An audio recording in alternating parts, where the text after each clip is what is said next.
Hello everyone, hope you're all doing great out there. So today we're going to look at another King's Pawn opening which is known as the Scandinavian Defense. So let's take a look at the position of the Scandinavian. E4 and D5.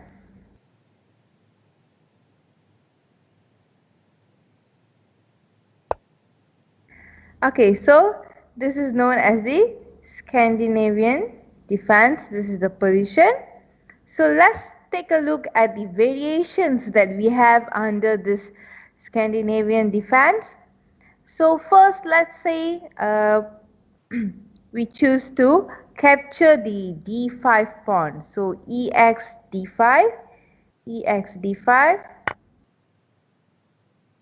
Okay, so after this there's a lot of options on how we can further continue the game. So first let's say we use the queen to capture the pawn. So QX D5. Okay, as you can see this position here, this is known as the Scandinavian defense of Miser's Kotrok variation. Okay, so to continue the game, perhaps the white moves its knight to c3 square. Okay, so now what the white can do is, since there's an attack, so the black queen goes to a5 square, so qa5. So now in this position, this is known as the main line of the Scandinavian defense. So let's continue the game. To continue the game, let's say we move the d pawn to d4 square. Now for the black turn, we use the knight to f6 square, knight to f6 square. So now as you can see, the queen and two knights and a pawn of center. So this is known as the main line of the Miser's variation of Scandinavian defense. So let's continue the game further. So for the white now, we go for the knight to f3. And for the black turn, we push the c pawn to c6 square. And then for the white, we develop the bishop to c4 square. And the black bishop to f5 square. And now the white bishop to d2 square. And for black, we perhaps can use the e pawn to e6 square. So this is the overview of the Scandinavian defense, how you can move one of the way under the main line. Okay, so let's say we didn't move the queen just now. We didn't use the queen. We used to move the knight to f6 square. So knight to f6 square. Okay, as you can see, this is known as the modern variation. So modern variation under the Scandinavian defense. So how we can continue the game is, you can move for the white, perhaps you could move the d pawn to d4 square.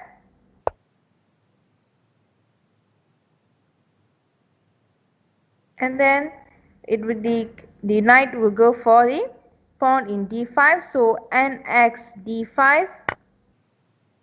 And now this position is known as the Marshall variation of the Scandinavian defense. So let's continue the game. Let's say we use the undeveloped minor pieces of the white. So we use the knight to f3 square. And then we use the g pawn to g6 square, g pawn to g6 square. And now this is This is known as the richer variation of a Scandinavian defense. Just take a look at the positions. So how the position differs for this variation.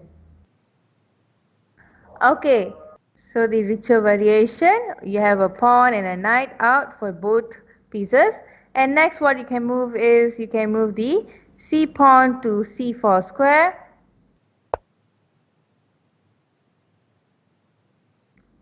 And now to the attack, so you can use the knight to b6 square. And the white knight you can develop to c3 square. Black bishop, further we can move here to g7 square. So this is what you can do under the richer variation. Okay, so let's say we didn't use the d4 pawn just now. Let's say we used the c4 pawn. Where is it? c4 pawn. Yeah. So let's say we move this pawn. So this is the modern variation. Okay. So this is a modern variation. Then to continue, and this, if you continue with the c6 pawn, this is known as the Panoff transfer of this Scandinavian variation. Panoff transfer. So you just can continue again by moving the d pawn to d4 then. And then cx d5. And then knight you develop to c3 square. That is under the Panoff. Now it becomes the Caro-Kann defense already under the Panoff attack. So let's say, for in case you didn't move the c6 just now, but you chose to move e6. e6. So now this one, this position, it becomes the Icelandic Plum Gambit of the Scandinavian defense. So this is the Icelandic Plum Gambit. So here what you can do is the white can go after the e pawn, so dx e6. And then the black bishop e6 after the e6 pawn, bx e6. And for the white, you can develop the knight to f3 square, and the black knight to c6 square. And there you go for the bishop. For the white, bishop to e2 square, and the black bishop to c5 square. So that is how you can develop the pieces under the Icelandic Plum Gambit. So Icelandic Plum Gambit. Okay, so let's take a look. Okay, this is if you move the knight here, knight to f6 square. So let's say you didn't choose to move the knight here. Okay, you chose some other move other than knight to f6. You chose to move the c pawn to c6. C pawn to c6. So this position is known as the Scandinavian Defense Blackburn Gambit.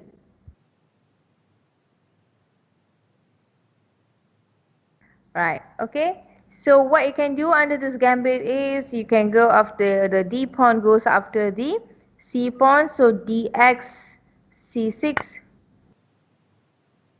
And then the knight goes after the c pawn and x c6. So now this is known as the Blackburn Gambit of the Scandinavian Defense.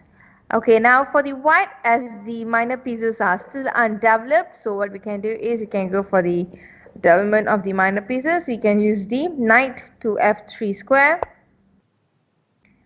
and then the black pawn, we can push the e pawn to e5 square. So for the white then we can go for the bishop to b5 square. And now it's a black turn. So for the black, again we can go for the minor piece, the bishop to d6 square. So this is all known as the Blackburn Gambit. So one of the possible way of you to develop the pieces under this uh, Scandinavian defense of the Blackburn Gambit. Okay? Okay, so let's go to the initial stage. Just now so for Scandinavian defense, e4, e5.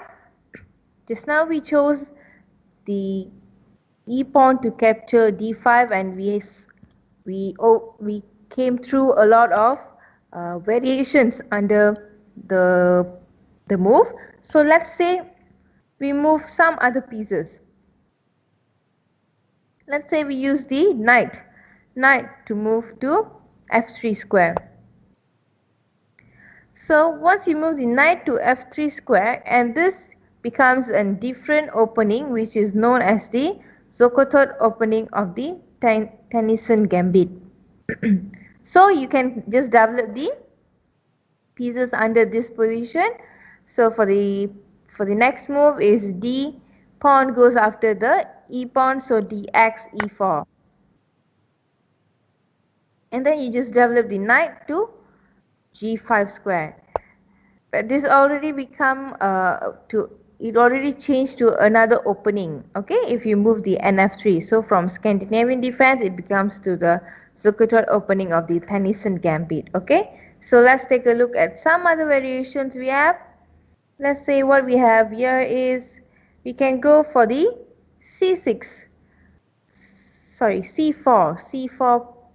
position. So c pawn to c4, and then the black turns c pawn to c6 square. And now, and in this position, as you can see the position on the screen, this became the Caro-Kann defense of accelerated Panoff attack. So from Scandinavian defense, now it become a Caro-Kann defense already. So let's take a look how you can just continue the game as what we saw in a previous lesson under the Caro-Kann defense. So you just go for the e pawn goes after the d pawn, so ex d5, and then c pawn goes after the d pawn cx d5, and you just then for the white you can go for the pawn still, so cx d5. So this is how you can just develop the pieces under this variation. So that is what variations that we have under the Scandinavian defense. As we saw, a lot of variations when you capture the e pawn captures the d pawn. So you should just try to do that position. So that's all for today under the Scandinavian defense. So to all out there whoever listening this, just set a goal of what you want and see where it takes you. You'll be going far away from where you're standing. So, and don't forget to subscribe Chess Master Journey. See you all in the next lesson. Bye.